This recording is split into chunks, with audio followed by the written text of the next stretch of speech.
के राष्ट्रपति जेलेंस्की को F-16 लड़ाकू विमानों को लेकर नेटो से बड़ी वार्निंग भी मिल गई। जेलेंस्की ने कबूल कर लिया कि नेटो ऐसे हमलों के खिलाफ है जो कि रूस के अंदर हो रहे हैं और यूक्रेन ऐसे हमले करता रहा तो नेटो उससे नाता तोड़ लेगा। जेलेंस्की के सामने मुश्किल यह है कि वो तभी तक टिके हैं जब तक कि नेटो का आशीर्वाद है। नेटो ने साथ छोड़ा तो कीव का किला रूस के लिए कुछ ही घंटों का मेहमान रह जाएगा।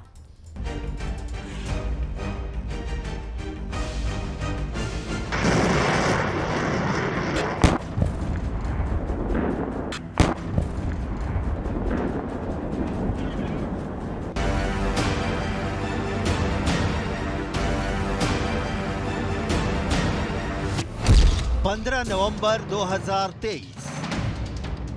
अपनी डायरी में यह तारीख नोट कर लीजिए। यह तारीख महायुद्ध में जलते यूक्रेन की मुक्ति की तारीख हो सकती है।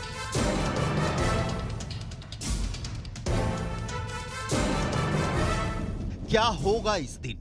यूक्रेन के राष्ट्रपति वोलोदिमीर जेलेंस्की ने 15 नवंबर 2023 के लिए कौन सी प्लानिंग की है और कैसे इस दिन बदल सकती है यूक्रेन की नेटो के प्रति वफादारी? इन सब की डिटेल आपको दिखाएंगे, लेकिन पहले वो जिसने जेलेंस्की के जहन में खौफ भर दिया है। जेलेंस्की की रातों की नींद उड़ी हुई है, और नींद क्यों उड़ी हुई है? क्योंकि जेलेंस्की को अब यकीन हो चला है कि रूस के भीतर घुसकर यूक्रेन यूं ही ताबड़तोड़ हमले करता रहा तो पश्चिमी ताकतें यानी नेटो उसका साथ छोड़ देगा। यूक्रेन तब अकेला पड़ जाएगा, और अकेला यूक्रेन पुतिन के सामने कितना लड़ेगा, कब तक लड़ेगा? जेलेंस्की अंदर तक सहमे हुए हैं।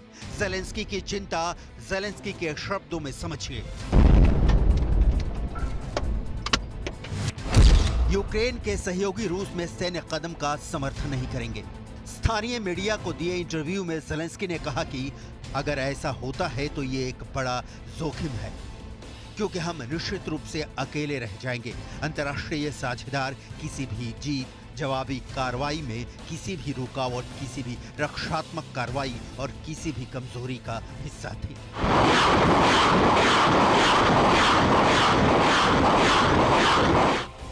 जेलेंस्की जिद और जोश में रूस पर लगातार हमले कर रहे हैं। क्राइमिया टू क्रेमलिन जेलेंस्की को जब जहां मौका मिल रहा है ड्रोन से, मिसाइलों से रूस पर अटैक कर रहे हैं।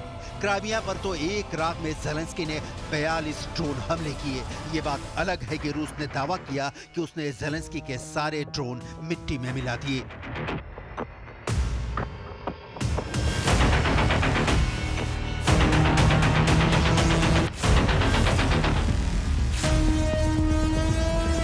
इन हमलों को लेकर अमेरिका बार बार कहता रहा है कि वो रूस के भीतर घुसकर की गई किसी भी कार्रवाई का सपोर्ट नहीं करता।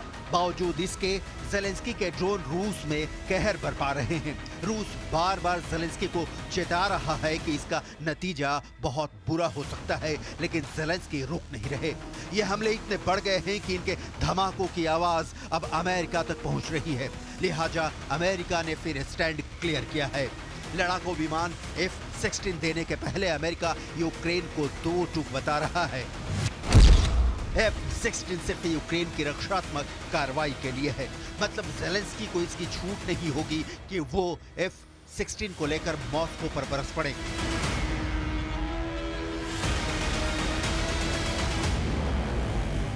जेलेंस्की के पास विकल्प नहीं है कि वो अमेरिका की इस शर्त पर सवाल उठा सके, क्योंकि जेलेंस्की के पास हथियार के नाम पर जो बचा है वो इसी अमेरिका से यूक्रेन पहुंचाया गया है।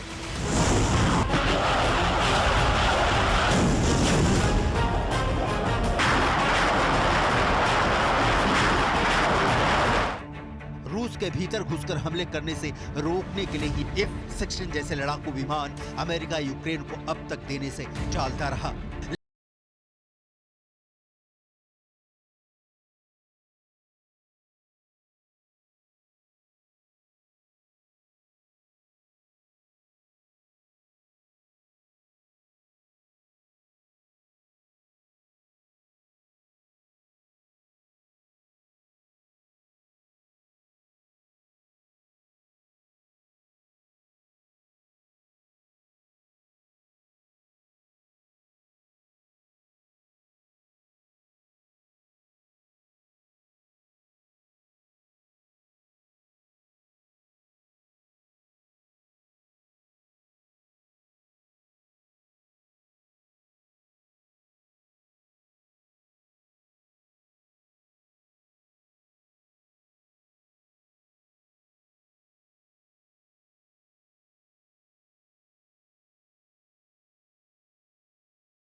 ऐसा हो क्योंकि उसके अपने हित हैं, जिसकी खातिर उसने यूक्रेन को मलबे का ढेर बना दिया। ज़ेलेंस्की की जिद को पालकर नेटो ने यूक्रेन को कहां पहुंचा दिया है, इसकी सबसे ताजा तस्वीरें आपकी स्क्रीन पर हैं।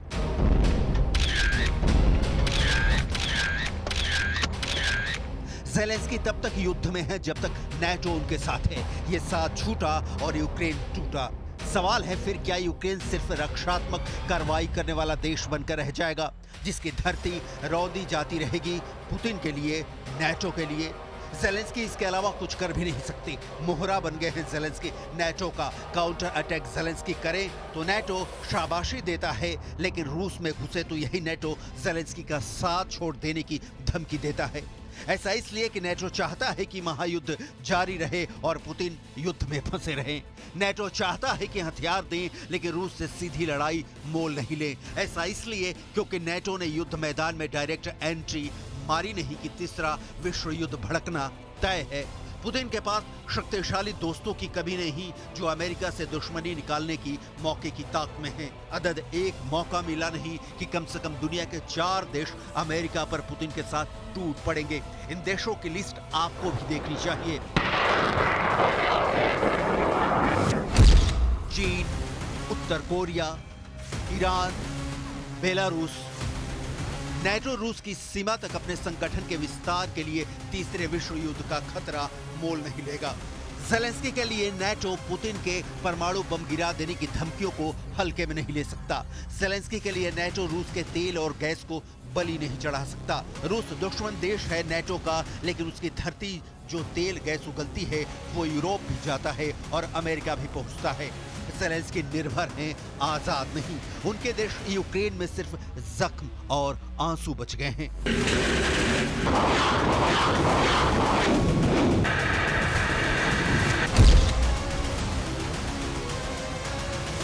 नेटो ज़ेलेंस्की को हथियार भी दे रहा है और पैसा भी, लेकिन ये पैसा इतना नहीं है कि ज़ेलेंस्की मन माफिक यूक्रेन चला पाए। यूक्रेन के बंदरगाहों से रूस ने यूक्रेन के अनाज ले जाने पर पिछले महीने से जो प्रतिबंध लगाया है, उसने यूक्रेन की आर्थिक व्यवस्था की कमर तोड़ दी है। यूक्रेन अनाजों के दम पर ही खुशहाल देश बना और अब यही अनाज उसके गोदामों में सड़ देश की इकोनॉमी को चौपट कर रहा है। इस बीच ज़ेलेंस्की है जिन्हें नेटो का डर भी सता रहा है और आने वाले राष्ट्रपति चुनाव की चिंता भी।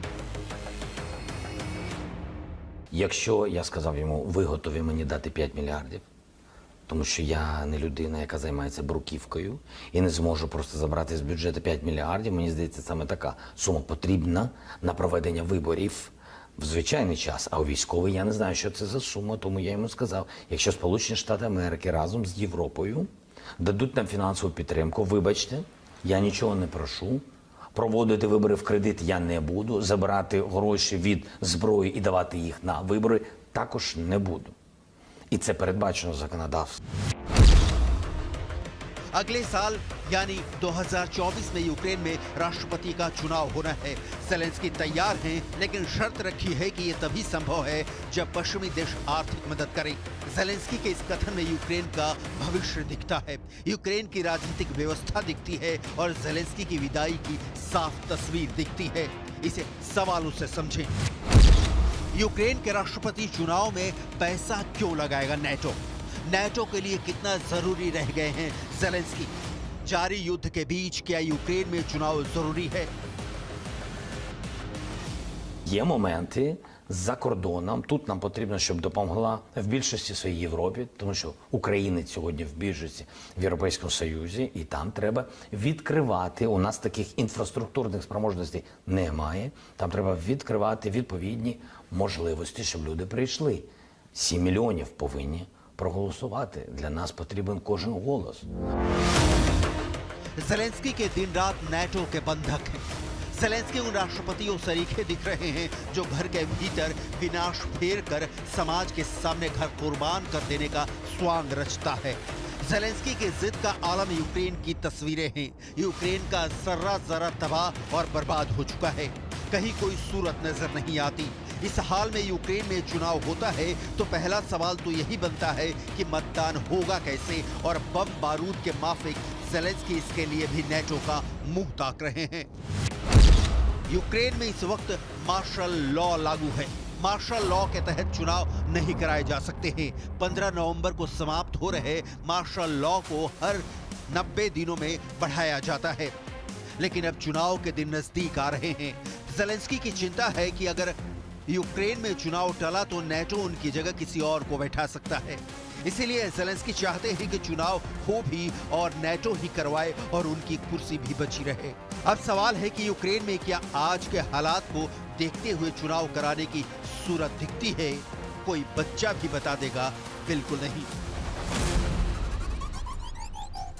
देखिए, धीरे धीरे ये राज खुलने लगे हैं।